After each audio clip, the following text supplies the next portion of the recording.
Praise the Lord friends, ஜெபிக்கலாம் வாங்க என்ற குடும்ப ஜெபத்துக்குள்ளாக நான் உங்களை வரவேற்கிறேன். நான் ரெவரண்ட் சேரா ஏப்ரஹாம். இந்த நாளுக்குரிய சிந்தனை துளிகளோடு நம்ம ஜெபத்துக்குள்ள கடந்து போகலாம். இந்த நாளில் நம்ம சிந்திக்க வேண்டிய ஒரு முக்கியமான காரியம் பழிவாங்குதல். பழி வாங்குதல் என்பது ஒருவேளை நீங்க பழி வாங்கணும்னு நினைக்கிறீங்களா, இல்ல உங்களை யாராவது பழி வாங்கியிருக்கிறாங்களா என்பதை நம்ம வேதத்தின் கருத்துக்களுக்குள்ளாக நம்ம போய் பார்க்கலாம். ரொம்ப சிம்பிளான விதத்துல நம்ம பார்க்கலாம். டே டு டே லைஃப்ல தினமும் என்னுடைய வாழ்க்கையில இது என்னை எப்படி பாதிக்கிறது அப்படின்னு சொல்லிட்டு. பழி வாங்குதல், பழி வாங்குறவங்க யாரு? முதலாவது அவங்க பழி வாங்குறவங்களுக்குள்ள ஒரு நிம்மதி இல்லாத தன்மை இருக்கும். அவங்களுக்குள்ள நிம்மதி இருக்காது. நிம்மதி இல்லாதனால அவங்க யோசிக்கிற காரியம்லாம் பார்த்தீங்கன்னாக்கா, இவங்கள பழி வாங்கணும், அவங்கள பழி வாங்கணும், சும்மா விடக்கூடாது, தீர்த்து கட்டணும், இப்படிதான் யோசிப்பாங்க. 2வது பொறாமை இருக்கிறவங்க பழி வாங்குவாங்க. பொறாமை குணத்திலேயே பார்த்துக்கிட்டு இருப்பாங்க ஒருத்தர். அவங்க நல்லா இருக்கக்கூடாது, அவங்க நல்லா இருந்தாங்கனாக்கா அவங்களுக்கு அப்படியே பயங்கரமா ஒரு ஒரு பெரிய அவங்களுக்கு ரொம்ப கஷ்டமா இருக்கும். யாராவது நல்லா இருக்கிறாங்கனாக்கா, அத தாங்கிக்கவே முடியாது. ஸோ அப்படிப்பட்டவங்க இததான் யோசிப்பாங்க. எந்த விதத்துல பழி வாங்கலாம் அப்படின்னு சொல்லிட்டு. 3வது காரியமாக ஒரு வெறித்தனம். பழி வாங்குதல் ஒரு வெறித்தனம். வெறித்தனமா முடிவெடுக்கிறது. அதோடைய பின் விளைவுகளை தெரியாம முடிவெடுக்கிறவங்க தான் இந்த மாதிரி பழி வாங்குற தன்மைக்குள்ள போவாங்க. ஒருவேளை நீங்க பாதிக்கப்பட்டிருப்பீங்களா? இந்த உங்களுக்கு யாராவது பழி வாங்கியிருக்கிறாங்களா? நிறைய பேர் பாதிக்கப்பட்டிருப்பீங்க நிச்சயமாக. இந்த பழி வாங்குறவங்க, பழி வாங்கி அதாவது தான் செய்கிறதே தெரியாம செய்யணும், பழி வாங்கணும்னு நினைக்கிறவங்க இருக்கிறாங்க. என்ன? சிலர் டைரக்டா பழி வாங்குவாங்க. சிலர் இன்டைரக்டா பழி வாங்குவாங்க. அது எப்படின்னாக்கா, அவங்க தெரியாம அப்படியே செய்வாங்க. என்ன செய்யறதுன்னு தெரியாம அப்படியே ஒரு ரிவெஞ்ச் எடுக்கிறது, பழி வாங்குறது. இந்த மாதிரி குணங்கள் வச்சுக்கிட்டவங்க மற்றவங்களையே பார்த்துட்டு உட்காந்துருப்பாங்க, பழி வாங்குறது. ஸோ ஒருவேளை நீங்க பாதிக்கப்பட்டுக்கிறீங்கனாக்கா, கண்டிப்பா அநேகர் உங்களுடைய வாழ்க்கையில பாதிக்கப்பட்டுக்கிறீங்க. உங்க குடும்பத்துக்குள்ள இருக்கலாம் பழி வாங்குதல். உங்க சொந்த பந்தங்களுக்குள்ள பழி வாங்குதல் இருக்கலாம். உங்களுடைய நெய்பர்ஸ், உங்களுடைய ஃப்ரெண்ட்ஸு, உங்களுடைய வேலை செய்ற ஸ்தலங்களில பழி வாங்கியிருப்பாங்க. இன்னும் கேட்டீங்கன்னாக்கா, எல்லாம் நெறைய பிசினஸ்ல பழி வாங்கியிருப்பாங்க. அ படிக்கிற பிள்ளைங்க உங்களுக்குள்ள பார்த்தீங்கன்னாக்கா, மார்க்க வச்சு பழி வாங்குவாங்க. இதெல்லாமே நடக்கும். கிளாஸ்ல. எப்படி பழி வாங்கணும்னு சொல்லிட்டு ஒருத்தரு ரூம் போட்டு யோசிப்பாங்க. இந்த பழி வாங்குறத. அ அ அந்த பழி வாங்குறதுனால அவங்களுக்கு நிம்மதி இருக்குதா? கண்டிப்பா இருக்காது. அவங்களுக்கு சமாதானம் இருக்குதா? கண்டிப்பா இருக்காது. சமாதானமே இருக்காது. ஸோ இந்த பழி வாங்குறவங்கள குறித்து நீங்க ரொம்ப பெருசா உட்கார்ந்து யோசித்து, ரொம்ப பெருசா உட்கார்ந்து நீங்க மனஸ்தாபப்பட்டு அவங்களுக்காக கவலைப்படாதீங்க. அவங்கள அவங்கள குறித்து நீங்க யோசிக்காதீங்க. நீங்க யோசிக்க வேண்டிய ஒரு காரியமே கர்த்தர் ஒருவர் இருக்கிறார். அந்த குணம் நம்மளுக்குள்ள வந்துருச்சுனாக்கா, பழி வாங்குறாங்க அப்படின்னு நினைச்சீங்கனாக்கா, வாங்கிட்டு போட்டோம் அப்படின்னு விட்டுருவீங்க. ஆமா. என்ன செய்றாங்களோ செஞ்சுக்கட்டும். அ அவங்கலாம் அப்படியே என்னமோ பெரிய கோல் அச்சீவ் பண்ற மாரி பழி வாங்குவாங்க. அவங்க லைஃப்ல இத அச்சீவ் பண்ணிட்டா, அவங்கள பழி வாங்கிட்டா, அவ்வளோதான் வாழ்க்கையே முடிஞ்சுதுடா அப்படின்னு நெனச்சுப்பாங்க. அப்படின்னு ஒரு எண்ணத்துல இருப்பாங்க. எங்க வாழ்க்கையே அப்பா எப்படியாச்சும் தீர்த்து கட்டிர்றேன் பாரு. எப்படியாச்சும் பழி வாங்கிர்றேன் பாரு. எப்படியாச்சும் அவங்கள ஒண்ணும் இல்லாம ஆக்கிர்றேன் பாரு. அப்படி செய்றவங்களுக்கெல்லாம் என்ன கிடைச்சது? நிம்மதி இருக்குதா? சமாதானமா வாழ்றாங்களா? அவங்க புள்ளைங்க சமாதானமா இருக்கிறாங்களா? அவங்க குடும்பம் சமாதானமா இருக்குதா? ஒண்ணும் இருக்காது. உள்ள போய் பாருங்க. வெளியில தான் இந்த மாதிரி ஒரு பெரிய பேச்சு பேசுவாங்க. பழி வாங்கி தீர்த்து கட்டிர்றேன் பாரு. அப்படி கட்டிர்றேன் பாரு. இதனால நெறைய பேர் ஜெயில்ல இருக்கிறாங்க இன்னைக்கு. நெறைய பேரு அழிஞ்சு போய் கிடக்குறாங்க. பழி வாங்குனவங்கலாம் அவங்க அவங்க நல்ல சரித்திரமே கிடையாது. அவங்க நல்லா இருந்தாங்கன்ற சரித்திரமே கிடையாது. ஏன்னா எங்கேயோ கிடக்குறாங்க. எங்கேயோ கிடக்குறாங்க அவங்கலாம்.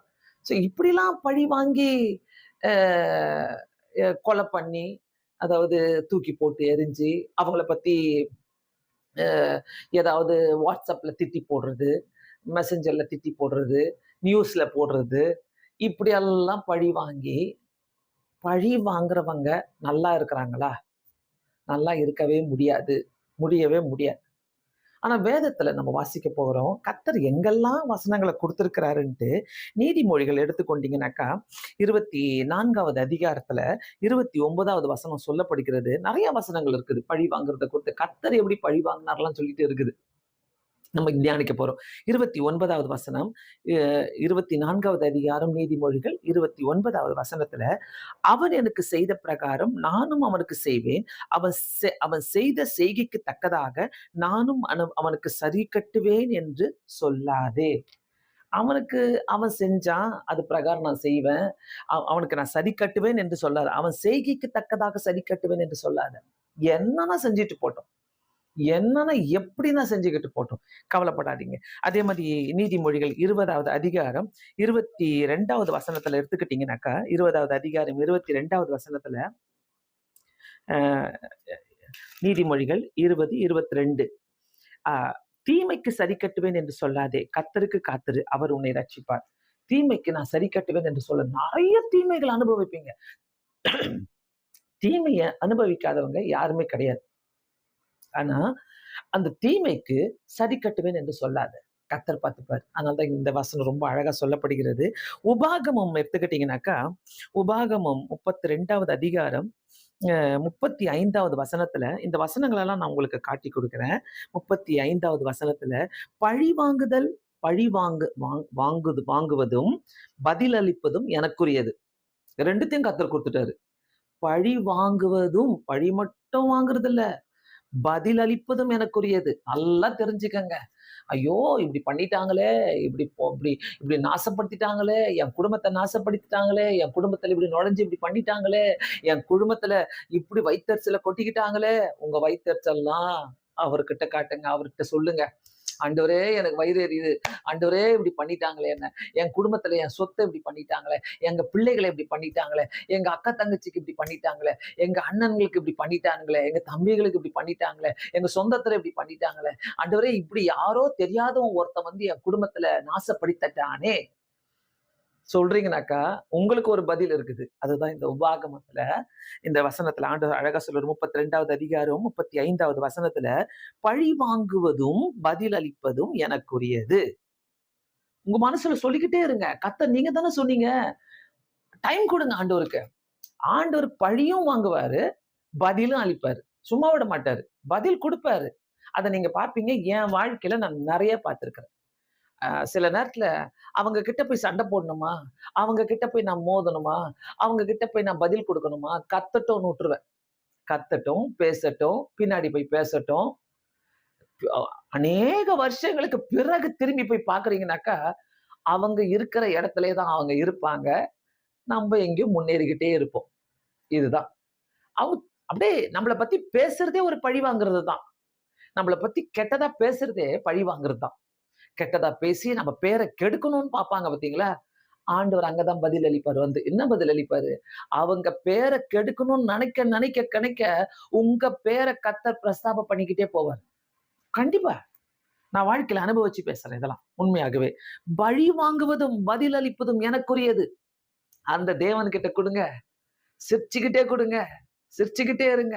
ஓ! பேசுறாங்களா? பேசட்டும். ஓ! என்ன பத்தி சொல்றாங்களா? சொல்லட்டும். என்ன பத்தி கெட்டதா பேசுறாங்களா? சொல்லட்டும். அவங்களும் மனுஷன் தான். அவங்களுக்கும் 2 கால் இருக்குது, 2 கை இருக்குது, 2 கண் இருக்குது. மனுஷர்கள் தான். நம்மள மாரியே மனுஷர்கள் தான். பொறாமையினால ஒருத்தர் முன்னேறக்கூடாது என்று சொல்லி, ஒருத்தர பத்தி கேவலமா பேசி, ஒருத்தர பத்தி பழி வாங்குறதெல்லாம் ஆண்டவர் பதில் அளிப்பார். வேதத்துல இருக்குது. அதுல இதுல சொல்றாரு பாருங்க, "ஏற்ற காலத்தில் அவர்களுடைய கால் தள்ளாடும்." இந்த வசனம் ஒருவேள தயவு செய்து நீங்க படிச்சு ஜெபம் பண்ணுங்க. உங்க உங்க வீட்ல எழுதி போட்டு ஜெபம் பண்ணுங்க. அவர்கள் ஏற்ற காலத்தில் அவருடைய கால் தள்ளாடும். ஒரு ஒரு நாள் உங்க கால தள்ளாட வச்சாங்கல்ல.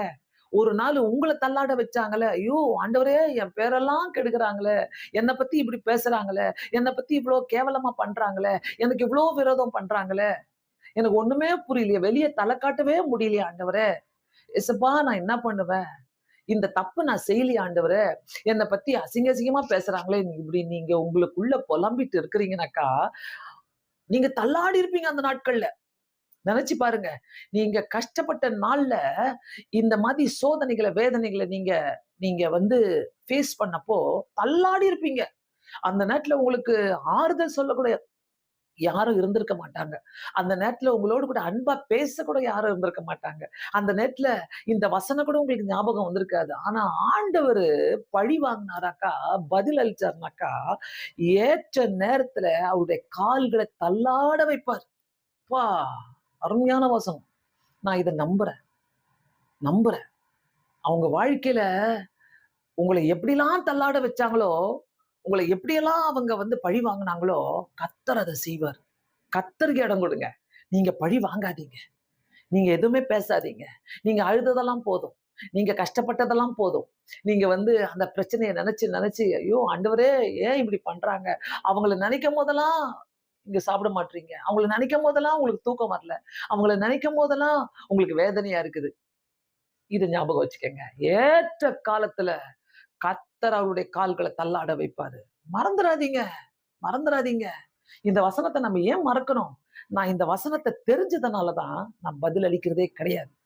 பதில் சொல்றதே கிடையாது. பேசுறவங்க பேச விடுங்க. தூற்றுறவங்கள தூற்ற விடுங்க. உங்கள பத்தி கிண்டல் பண்றவங்கள கிண்டல் பண்ண விடுங்க. உங்களுக்கு பழி வாங்குறவங்கள பழி வாங்க வைங்க. பேசட்டும். நல்லா பேசட்டும். ஆண்டவர் ஏற்ற காலத்துல அவங்களுடைய கால்கள தள்ளாட வைப்பார். அது பாருங்க, அது சொல்லப்படுது, அவர்களுடைய ஆபத்து நாள் சமீபமா இருக்கிறது. ரொம்ப தூரம்லாம் இல்ல. உங்க கண்ல காட்டாம கர்த்தரு கர்த்தர் அப்படி மூடி மறைச்சு போட்டுருவாரு நெனச்சிடாதீங்க. இந்த உலகத்த விட்டு நம்ம போயிடுவோம் நெனச்சிடாதீங்க. அவங்களுடைய ஆபத்து நாள நம்ம பார்ப்போம். நம்ம பார்ப்போம். நம்ம கேட்போம். பார்க்கலன்னா கூட நம்மள கேட்க செய்வார். நெறைய நேரங்கள்ல என்னுடைய வாழ்க்கையில நான் இத அனுபவிச்சிருக்கிறேன். எங்க குடும்பத்துல நான் இந்த மாரி சோதனைகள், வேதனைகள் நம்மளுக்கு பழி வாங்கணும்னு வரும்போதெல்லாம் ஆண்டவர நோக்கி ஜெபித்த நாட்கள் உண்டு. அவர் பழி வாங்குவார். இன்னைக்கு திரும்பி பார்க்கும்போது, அவங்க இடத்துல எங்கேயோ கிடக்குறாங்க.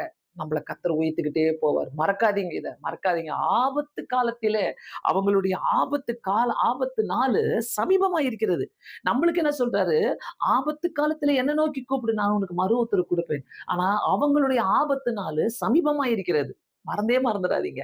கர்த்தர் ஒரு வேள உங்களோடு கூட பேசுறாருனாக்கா, சந்தோஷப்படுங்க. ஆண்டவரே, இப்படிப்பட்ட வசனங்களுக்காக நான் உம்மை துதிக்கிறேன்.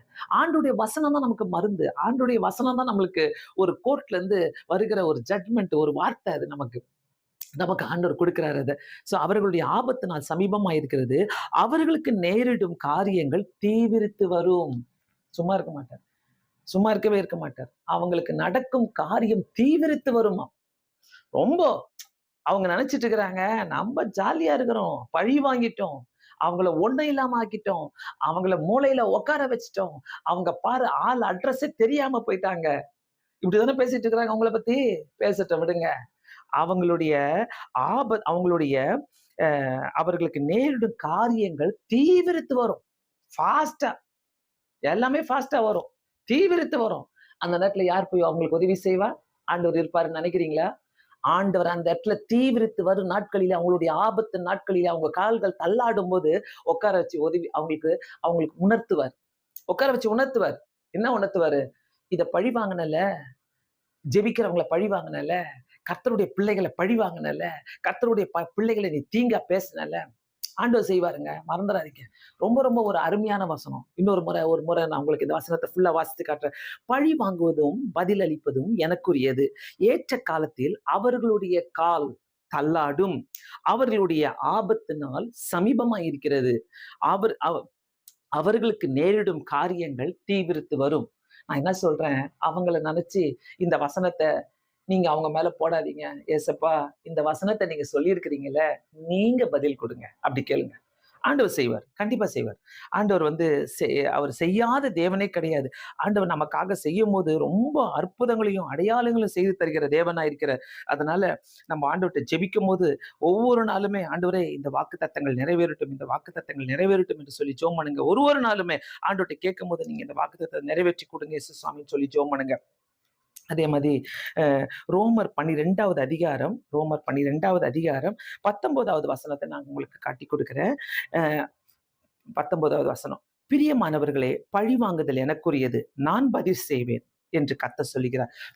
பழி வாங்குதல் எனக்குரியது, நான் அவர்களுக்கு பதில் செய்வேன் என்று கர்த்தர் சொல்லுகிறார் என்று எழுதியிருக்கிறபடியால், நீங்கள் பழிவாகாமல் கோபாக்கினைக்கு இடம் கொடுங்கள். நீங்க பழி வாங்காதீங்க. கோபாக்கினைக்கு இடம் கொடுங்க. ஆண்டவருடைய கோபாக்கினைக்கு. ஆமா. ஒரு நேரமும் யாராவது உங்களுக்கு தீங்கு செய்றாங்க, உங்கள பத்தி பேசுறாங்க. அத மறக்காதீங்க. ரொம்ப அத ஞாபகம் வச்சு அழுது ஆண்டவர்ட்ட நீங்க ஜெபிக்கும்போது, ஆண்டவரு நமக்காக பழி வாங்கி பதிலளிக்கிற தேவனாவார். அதே மாரி 41வது வசனம் ஏசாயா 41 12வது வசனம் சொல்லுது, "உன்னோடு கூட போராடினவர்களை தேடியும் நீ காணாதிருப்பாய்." உங்களுக்கு வலிய குடுக்குறாங்களா? உங்களுக்கு வேதனைய குடுக்குறாங்களா? உங்களுக்கு சோதனைய குடுக்குறாங்களா? அவங்களால நீங்களும் உங்க குடும்பமும் பாதிக்கப்பட்டிருக்கிறீங்களா? ஆண்டவர்ட்ட சொல்லுங்க. அவர்களோடு கூட உன்னோடு கூட போராடினவளை தேடியும் காணாதிருப்பாய். வெகு சீக்கிரத்தில் ஆபத்துக்கு நாள் வருது. தீவிரித்து வருகிறது. கவலைப்படாதீங்க கண்டிப்பா.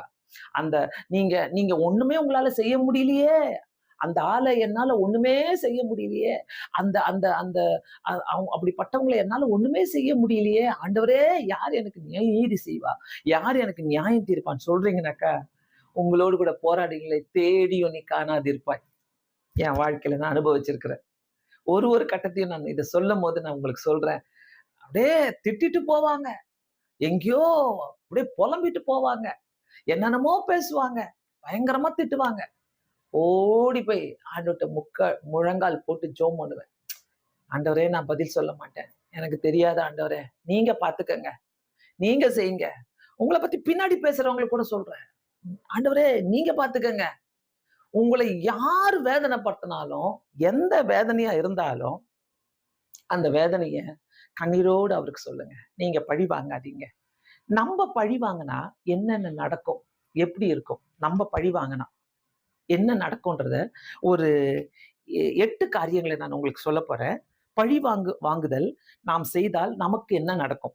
நம்பர் 1 ப பழி வாங்குதல் என்பது கடவுளின் வார்த்தைக்கு கீழ்ப்படியாமல் செயல்படுவதாகும். கர்த்தருடைய வார்த்தைக்கு நம்ம கீழ்ப்படியல. இவ்ளோ நம்ம கேட்டோம் வசனங்கள. நம்ம ஏன் பழி வாங்கணும்? சோ அது கர்த்தருடைய செயலுக்கு புறம்பானதாகும். 2வது காரியம், பழி வாங்குதல் என்பது கிறிஸ்துவின் ஆவி அல்ல. ஆமா. ஆண்டவர் என்னைக்குமே சொல்லல. அவங்க உன்ன திட்டிட்டு இருக்கிறாங்க, உனக்கு விரோதம் செஞ்சாங்க, நீ போய் பழி வாங்கு என்னைக்குமே சொல்லாது. கிறிஸ்துவின் ஆவி கிடையாது. அதனால நம்ம பழி வாங்கக்கூடாது. 3வது காரியம், பழி வாங்குதல் என்பது கடவுளின் வேலையை நாம் எடுத்துக்கொள்வதாகும். கர்த்தருக்கு குடுத்தாச்சு அந்த வேலைய. நான் ஏன் அந்த அந்த வேலையை அவர்ட்ட இருந்து நான் பிடுங்கிக்கணும்? சோ நான் அத செய்யக்கூடாது. பழி வாங்குதல் என்பது அவருடைய வேலை. அதுதான் அவர் சொல்றாரு. பழி வாங்குதல் எனக்குரியது. நான் பதில் செய்வேன் அப்படின்றாரு. சோ பழி வாங்குதல் என்பது கடவுளின் வேலையை நாம் எடுத்துக்கொள்வதாகும். நம்ம எடுத்துக்கிட்டா நம்ம தோத்துருவோம். கர்த்தர் எடுத்தான்னா பதிலளிப்பார். கால்கள் தள்ளாடும்படி செய்வார். ஆபத்து அவங்களுக்கு நேரிடும். தீவிரித்து வரும் ஆபத்து. மறக்காதீங்க இந்த வசனங்கள்லாம். 4வது காரியம், பழி வாங்குதல் என்பது நமக்கு நிம்மதியும் சமாதானத்தையும் கொடுக்காது. அவங்க ரூம் போட்டு யோசிப்பாங்க. உங்கள எப்படி பழி வாங்கணும்ன்ட்டு. என்னத்துக்கு அந்த வேலை? 1008 வேலை நம்மளுக்கு இருக்குது. இத போய் நான் யோசித்துக்கின்னு, அவங்களுக்கு நான் எப்படி பழி வாங்கணும்? எங்க போய் அவங்கள இழுத்துட்டு போய் விடணும்? எந்த ஆள்கிட்ட சொல்லணும்? யார்கிட்ட போய் கம்ப்ளைண்ட் பண்ணணும்? எதையும் செய்யாதீங்க. கண் எதிர்க்க கர்த்தர் காட்டுவார் உங்களுக்கு. அவங்களுக்கு கர்த்தர் எப்படி பழி வாங்கியிருக்கிறார் என்பத உங்களுக்கு காட்டுவார். 5வது காரியம், பழி வாங்குதல் என்பது பிரச்சனைய தீர்க்காது. அதனால ஒரு பிரச்சனை தீர்த்து விடும். நீங்க போய் பழி வாங்குறதுனால பிரச்சனை தீராது. 6வது காரியம், பழி வாங்குதல் என்பது உங்களுக்கும் உங்களுக்கு தீமையையும் அநீதியை செய்தவர்களுக்கும் வித்தியாசமே இருக்காது. அவங்களுக்கும் நமக்கும் வித்தியாசம் இருக்காது. அதனால நம்ம பழி வாங்கக்கூடாது. அவங்க பழி வாங்கியிருக்கிறாங்கன்னா டிட் ஃபார் டாட் கிடையாது. நீங்க அமைதியா இருங்க. வித்தியாசமே இருக்காது. ஏன்னா கர்த்தரை நம்புறவங்க பழி வாங்கக்கூடாது. அது கர்த்தருடைய வேலை. 7வது காரியம், பழி வாங்குதல் முடிவில்லாத பழி வாங்கும் சூழ்ச்சிக்கு வழியை வகுக்கும். அதுக்கு முடிவே இருக்காது. ஓகே, இத ட்ரை பண்ணி ஃபெயிலியர் ஆயிட்டோமா, இன்னொரு வழிய பார்க்கலாம். இன்னொரு வழியில போயிட்டு ட்ரை பண்ணலாம். இன்னொரு வழியில போயிட்டு அவங்களுக்கு பழி வாங்கலாம். இன்னொரு வழியில போயிட்டு அவங்களுக்கு சொல்லிக் கொடுங்க. செய்யாதீங்க, செய்யாதீங்க. அது முடிவில்லாத பழி வாங்குதலா ஆயிடும் அது. ஆமா. 8வது காரியம், மொத்தத்துல பழி வாங்குதல் என்பது நமக்குரியதில்லை. ஏன்னாக்கா, அ நாம் பழி வாங்குகிறதுனால தலை குனிந்து நிற்போம். நம்ம பழி வாங்குனா தலை குனிந்து நிற்போம். நமக்காக கடவுள் பழி வாங்குறானாக்கா, நம்மள தலை நிமிர்ந்து நிமிர செய்வார் அவங்க எதிர்க்கவே.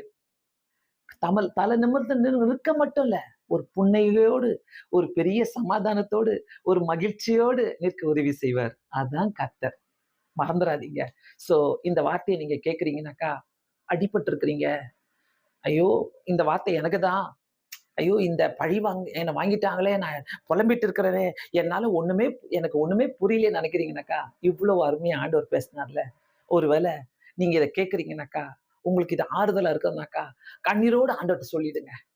ஆண்டவரு உங்க முன்னாடியே எல்லாத்தையும் செஞ்சு காட்டுவாரு. ஆண்டவரே, நீங்க பழி வாங்குங்கன்னு சொல்லிக்கூடாதுங்க. நீங்க பொறுப்பேற்றுக் கொள்ளுங்கப்பா. என்னை இப்படி பழி வாங்குறாங்க. நான் என்ன செய்யணும்னு தெரியல. உங்க கையில இந்த வேலைய குடுத்துர்றேன்னு சொல்லிடுங்க. கர்த்தர் வழி நடத்துவாரு. ரொம்பலாம் யோசித்து மனச ரொம்ப நீங்க தொல்ல குடுத்துக்காதீங்க. ஓ அந்த அந்த ரொம்ப யோசிக்க நமக்கு தான் வியாதி வரும். வேண்டாம். அந்த பழி வாங்குறத நீங்க யோசிக்காதீங்க. கர்த்தர் கண்டிப்பா அவர் பொறுப்பேற்றுக் கொண்டு அவர் செய்வாரு. மறந்துறாதீங்க. நமக்கு ஒருத்தர் இருக்கிறாரு. நமக்காக வாதாட ஒருத்தர் இருக்கிறாரு. நமக்காக செயல்பட ஒருத்தர் இருக்கிறாரு. கண்டிப்பா இது உங்களுக்கு பிரயோஜனமா இருக்குன்னு நான் விசுவாசிக்கிறேன். எல்லாருக்கும் ஒருவேளை உங்களுக்கு பிரயோஜனமா இருந்துச்சுன்னா, மற்றவங்களோடு கூட ஷேர் பண்ணிக்கங்க. கண்களை மூடி நாம் ஜெபிக்கலாம். பரலோக பிதாவே, எங்களோடு கூட பேசின வார்த்தைக்காக நன்றி ஏசப்பா. இந்த அருமையான நேரத்துல இந்த பழி வாங்குதல பத்தி ஆண்டவரே எத்தனையோ பேர் பாதிக்கப்பட்டிருக்கிறாங்க. என்ன செய்யணும்னு தெரியாம வெட்கப்பட்டுக்கிட்டு, நான் கோர்ட்டுக்கு போணுமா? நான் லாயர்ட்ட போணுமா? நான் அந்த பெரியவங்கள்ட்ட போய் பேணணுமா? எனக்கு எந்த வசதியும் இல்லையே. அரசியல்வாதியுடைய வசதி கிடையாது எனக்கு. பெரிய பெரிய ஆட்களுடைய வசதிகள் எனக்கு கிடையாது என்று புலம்பிட்டு இருக்கிறாங்கனாக்கா, கர்த்தர் நீங்க தள்ளாட வைப்பீர் ஆண்டவரே. அவருடைய கால்களை தள்ளாட வைப்பீர் ஐயா. யார் அவங்களுக்கு விரோதமா பழி வாங்குனாங்களோ, அவர்களுக்கு நேரிடும் ஆண்டவரே காரியங்கள கர்த்தர் தீவிரித்து வரும் என்று சொல்லியிருக்கிறீர் ஐயா. அவங்க ஆபத்து நாட்களிலே நீர் ஆண்டவரே இயேசு சுவாமி, நீங்க கண்டிப்பா உதவி செய்ய மாட்டீங்க. கண்ணீரோடு ஜெபிக்கிற ஒருத்தருக்கும் ஆண்டவரே, புலம்பிட்டு இருக்கிற ஒருத்தருக்கும் ஐயா, நீர் உதவி செய்யுங்க இயேசு சுவாமி. பாதிக்கப்பட்ட ஒருத்தருக்கும் ஆண்டவரே, நீர் உதவி செய்யுங்க. உங்களோடு கூட போராடி எங்களை தேடி காணாதிருப்பேன் என்று சொன்னீங்களே, இந்த வாக்குத்தத்தங்கள் நிறைவேறட்டும் ஆண்டவரே. யாரெல்லாம் எங்களுக்கு விரோதமா பழி வாங்குனாங்களோ, கர்த்தர் நீங்க பழி வாங்குவீங்க, நீங்க பதில் செய்வீங்க. நாங்க உம்முடைய கரத்துல எல்லாத்தையும் குடுத்துடுறோம் ஆண்டவரே. பொறுப்பேற்றுக் கொள்வீராக. பாதிக்கப்பட்ட ஒருத்தருக்கும் இந்த வசனங்கள் புரியட்டும் ஆண்டவரே. ஆறுதல் படுத்துங்க. காத்துக்கொள்ளுங்க. இயேசு கிறிஸ்துவின் நாமத்தினாலே வேண்டிக் கொள்கிறேன் பிதாவே. ஆமென். கண்டிப்பாக இந்த வார்த்தைகள் உங்களுக்கு கண் புரோஜனமாக இருக்கும் என்பதை நாங்கள் விசுவாசிக்கிறோம். இந்த சேனலை சப்ஸ்கிரைப் பண்ணாதவர்கள் தயவு செய்து சப்ஸ்கிரைப் பண்ணிக்கொள்ளுங்கள். மற்றவர்களுக்கு நீங்க அனுப்புங்க. God bless you all. Thank you so much.